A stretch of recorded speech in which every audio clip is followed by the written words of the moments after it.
Hi all, welcome to my channel. ഞാൻ നാളത്തേക്കുള്ള അപ്പത്തിൻ്റെ മാവ് റെഡിയാക്കി വെക്കുകയാണ് കേട്ടോ. അപ്പോൾ തലേ ദിവസം റെഡിയാക്കി വെക്കണമല്ലോ. അപ്പോൾ എപ്പോഴും എല്ലാവരും പറയുന്നൊരു കാര്യമുണ്ട്, ലേഡീസാണ് എപ്പോഴും നാളെ പറ്റി ആദ്യം ചിന്തിക്കുക എന്ന് പറയും. അതിൻ്റെ കാരണം ഇതാണെന്നാണ് എനിക്ക് തോന്നുന്നത്.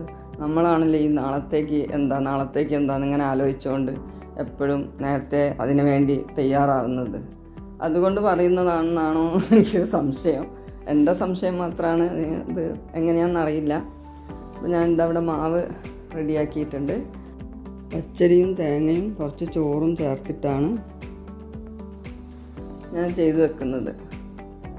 പിന്നെ അതിലേക്ക് കുറച്ച് പഞ്ചസാര ഇടും. എനിക്കതിൻ്റെ ആ പുളിപ്പ് അത്ര ഇഷ്ടമില്ലാത്തത് കൊണ്ടാണ് ഞാൻ പഞ്ചസാര ഇടുന്നത്. എല്ലാവരും ചേർക്കുമെന്ന് എനിക്കറിയില്ല.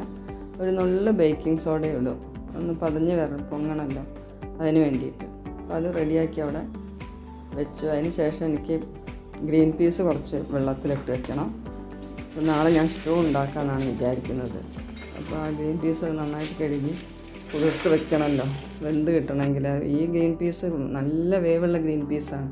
സാധാരണ അങ്ങനെ ഉണ്ടോയെന്നറിയില്ല, ഇത് ഭയങ്കര വേവാണ്. അപ്പം തലേ ദിവസമേ വെള്ളത്തിലൊക്കെ ഇട്ട് കുതിർത്ത് വെക്കുക ചെയ്യാം. അപ്പോൾ അങ്ങനെ അത് കഴിഞ്ഞ് ഞാൻ രാവിലെ എണീറ്റ് വന്നിട്ട് സ്റ്റൂ ഉണ്ടാക്കാനുള്ള തയ്യാറെടുപ്പാണ്. ഗ്രീൻ പീസും അതിലേക്ക് ഞാൻ ഈ സവാള, പൊട്ടറ്റോ, ക്യാരറ്റ്, ഇഞ്ചി, 3 പിന്നെ പച്ചമുളക് ഇതെല്ലാം ചേർത്ത് ഒന്നിച്ച് കുക്കറിലിട്ടിട്ട് 3 വിസിൽ വരുത്തും. അപ്പോൾ അത് നല്ല വെന്ത് വന്നിട്ടുണ്ടാകും.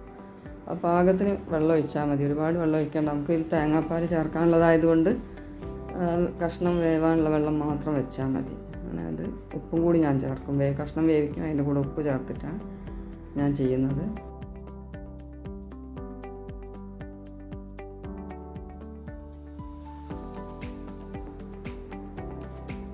ഇനി അത് നമുക്ക് 3 വിസിൽ വരുത്തണം.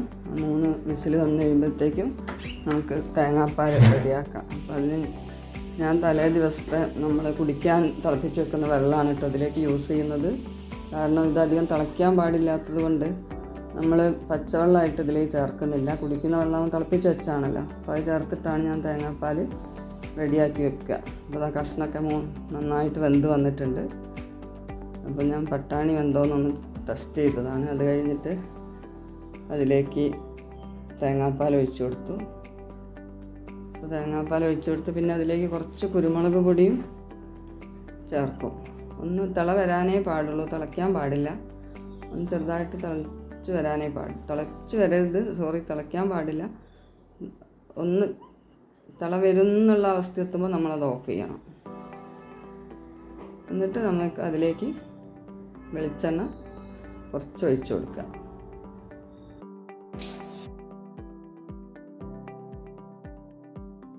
നമ്മളെ സ്റ്റൂ ഇവിടെ റെഡി ആയിട്ടുണ്ട്. അത് കഴിഞ്ഞ് പിന്നെ അപ്പം ഉണ്ടാക്കണം, ചായയും.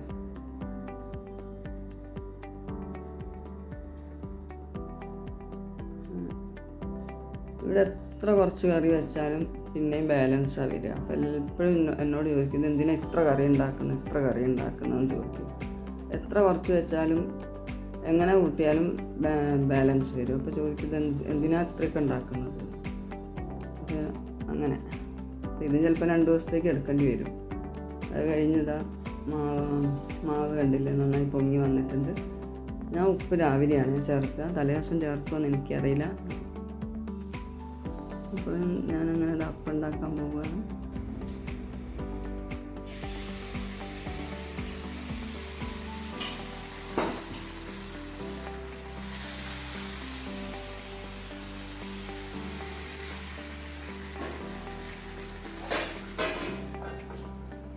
മുമ്പ് എൻ്റെ അനിയത്തീൻ്റെ കൂടെ ഒരു ക്ലാസ്മേറ്റ് ഉണ്ട്. അവരുടെ ക്ലാസ്മേറ്റ് ചോദിക്കുന്നതാണ്, ഇങ്ങനെ രാവിലെ അവളുടെ അമ്മ ഇങ്ങനെ അപ്പം ഉണ്ടാക്കുമ്പോഴേ അമ്മ എന്താ രാവിലെ തന്നെ ഡ്രൈവിംഗ് പഠിക്കുകയാണോ എന്ന് ചോദിക്കാറുണ്ടായിരുന്നു എന്നൊക്കെ എപ്പോഴും എന്നോട് പറയും. അപ്പോൾ എനിക്കിപ്പോൾ ഇങ്ങനെ ചെയ്യുമ്പോൾ അത് ഓർമ്മ വന്ന്, ഈ ഡ്രൈവിംഗ് പഠിക്കുമ്പോൾ ഇങ്ങനെ എടുത്ത് കറക്കുന്ന പോലെ ഇപ്പം ഇങ്ങനെ ഓർമ്മ വരിക അത്.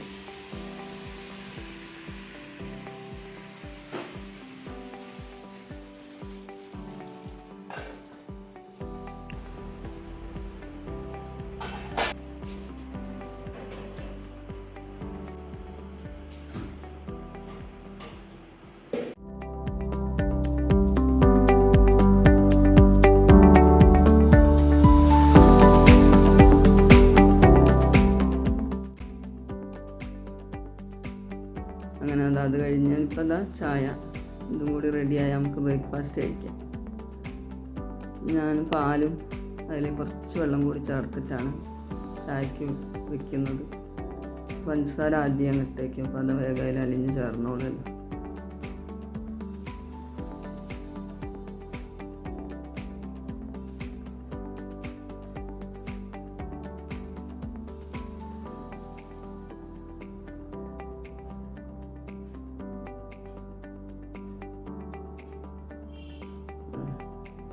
ചായ റെഡി ആയിട്ടുണ്ട്.